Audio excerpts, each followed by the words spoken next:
où Kabila n'avait pas besoin de nommer un informateur parce qu'on dit que... Il pouvait prendre celle qui est là et puis... Non, Jean-Marie, je t'en prie, tu y as parlé. Oui. L'informateur n'est nommé que quand la majorité n'est pas identifiée. Kabila a-t-il tenté, je t'en prie, Harold, tu y as parlé très rapidement, qu'on gagne du temps. Kabila a-t-il tenté d'identifier sa majorité et a échoué? Avec un formateur, avec un premier ministre, a-t-il tenté? Quand il a appelé les gens à Kingakati, tous ceux qui ont été élus n'ont pas répondu à l'invitation.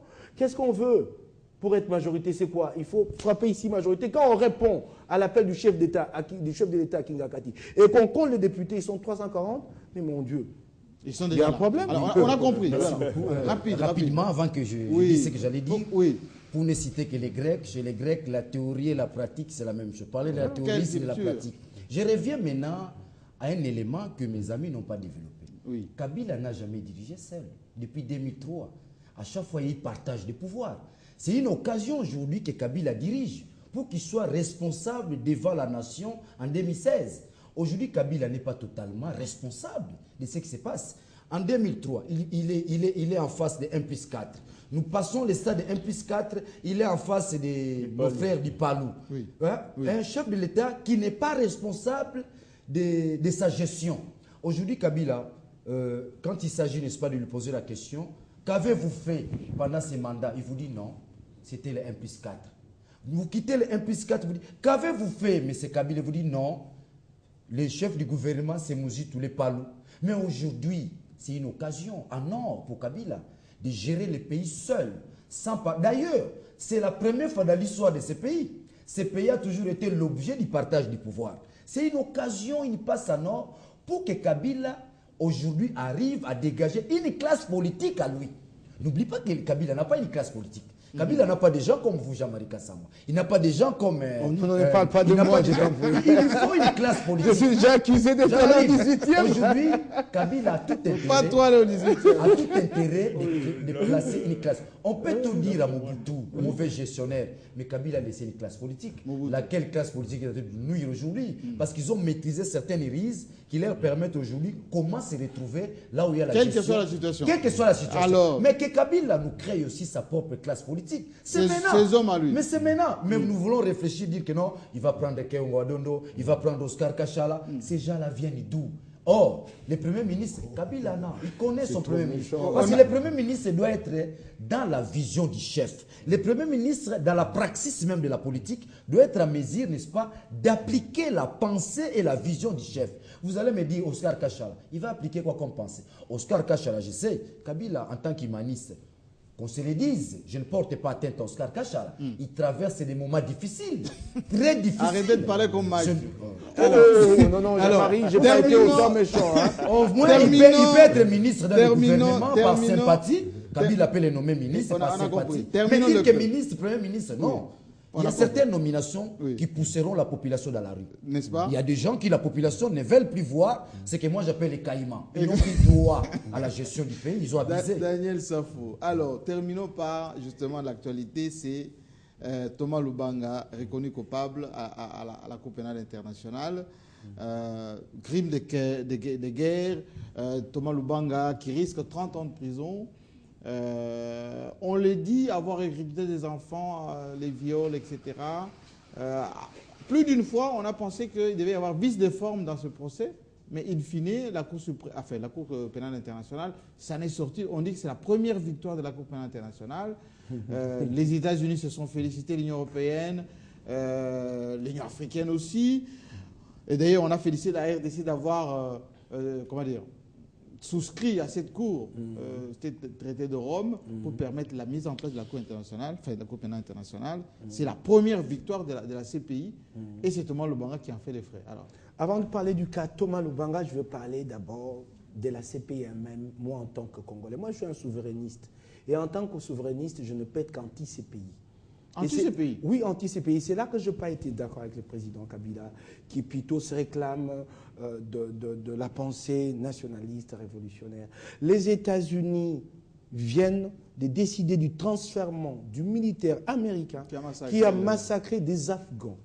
La justice est une partie de la souveraineté d'un État. nous avons décidé de céder notre justice, une partie de notre souveraineté à la CPI. Tous ces États-là, et ils ne sont pas prêts à le faire. Vous avez vu ce que la France a fait en Centrafrique, pardon, au Tchad, avec l'affaire de l'Arche des Zoé. Prête à faire tomber un chef d'État pour obtenir que ses citoyens soient jugés sur son sol. Nous aurons cette fierté quand? Nous l'aurons quand? Kabila est allé dans une logique de livrer ses compatriotes. Maintenant, il est pris au piège parce qu'il faut qu'il livre Taganda. Il a livré les autres. Pourquoi il ne veut plus livrer Taganda? Maintenant, c'est la paix, sous prétexte de la paix. Il faut qu'il continue jusqu'au bout. Parce qu'il a fait une faute. Il n'a pas vu qu'il s'agissait de la souveraineté de la République démocratique du Congo. Ça voudrait dire que je vois les ministres... Il n'y avait pas eu à l'époque des impératifs de paix non, il n'y avait pas des... Non, les impératifs de paix, ils sont mieux appréciés par l'État souverain lui-même. En Ituri, à l'époque, ils sont mieux appréciés par l'État souverain lui-même. Oui. Comme aujourd'hui, Kabila peut dire que Taganda, c'est pour des impératifs de paix. Moi, je peux dire non, comme d'autres Congolais disent non. Et d'ailleurs, Taganda, non seulement qu'il n'est pas livré à la justice internationale, il n'a pas accepté de délocaliser ses troupes pour aller sur d'autres parties de la République démocratique du Congo. Nous donnons aujourd'hui à Taganda, en réalité, ce que nous avons refusé à Nkunda. On veut tromper l'opinion, c'est ça la réalité. Alors, c'est cela le problème. Je vois le ministre Mende qui crie souveraineté, souveraineté. Mais c'est ça la souveraineté d'un État. Nous reconnaissons que notre justice est faible. Les problèmes, c'est lesquels? C'est que je vois souvent les soucis des Africains qui aiment, qui adorent la CPI. Le problème, c'est que nous connaissons des fois des chefs d'État dictateurs. Et comme il est impossible de les juger chez nous, quand ils sont jugés par la CPI, nous sommes contents. Mais cette CPI nous prend une partie de notre souveraineté. Ce n'est pas normal. Nous devons travailler à ce que nos compatriotes, à l'avenir, soient jugés ici. Ici. D'accord. Mais je termine. Oui. Et là, ce que je termine maintenant avec les Kalubanga, pour parler concrètement du Kalubanga, ben, c'est une victoire parce que la CPI, c'est comme un vampire qui avait besoin du sang. Il n'en avait pas encore bu. C'est le premier sang qu'il boit. Il fallait justifier l'existence de cette cour pénale. Moi, que j'ai dit pas pénale, politique internationale, parce que même pour ouvrir des poursuites, il faut la caution du Conseil de sécurité des Nations Unies. Alors, Lubanga a été poursuivi, nous avons tous...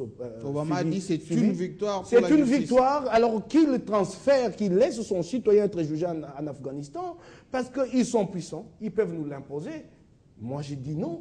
Puis ils applaudissent. Pourquoi la France n'a pas laissé ses citoyens être jugés au Tchad? Quand il s'agit des citoyens des autres, pourquoi Israël n'accepte pas de souscrire à la CPI pour que ces exactions, les exactions Israël qui sont commises dans la bande de Gaza soient aussi traitées à ces niveaux? C'est ça la souveraineté. Et alors j'allais terminer. Maintenant là, le problème, au Kalubanga précisément, nous avons poursuivi ces procès où des témoins se sont dédits. C'est comme Bemba, demain il sera condamné par cette cour. C'est un vampire qui a besoin du sang, c'est tout.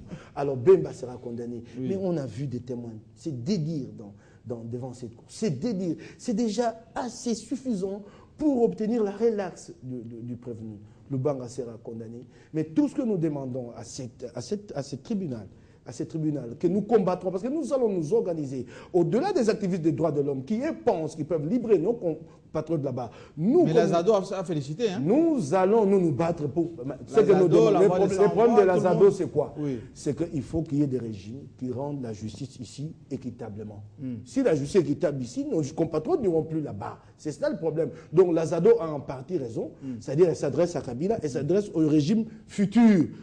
Qu'il faut rendre la justice ici indépendante et équitable. Évoluons. Alors, donc, j'allais terminer pour dire ceci. Je crois que nous avons suivi ces procès et que cette cour, même si elle a reconnu la culpabilité de Lubanga, ne va pas lui infliger la plus grosse peine. Pas 30 ans. Pas 30 ans, que demande Moreno. Moreno qui avait besoin de montrer au monde qu'il pouvait apporter du gibier. Il va la retraite déjà. Vous êtes assez caricatural, Jules Juvier. Alors, juste une question. Pourquoi pendant la campagne électorale, Etienne Tshisekedi, Vital Kamerhe sont partis chercher le soutien de Lubanga? Alors aujourd'hui, il est condamné, criminel qui soutient le politique? Bon, ils ont oublié qu'en tant que détenu à La Haye, Lubanga lui-même n'avait pas un exercice effectif de son pouvoir en tant que politicien, en tant qu'acteur politique pour demander le report de voix en faveur de l'un ou de l'autre.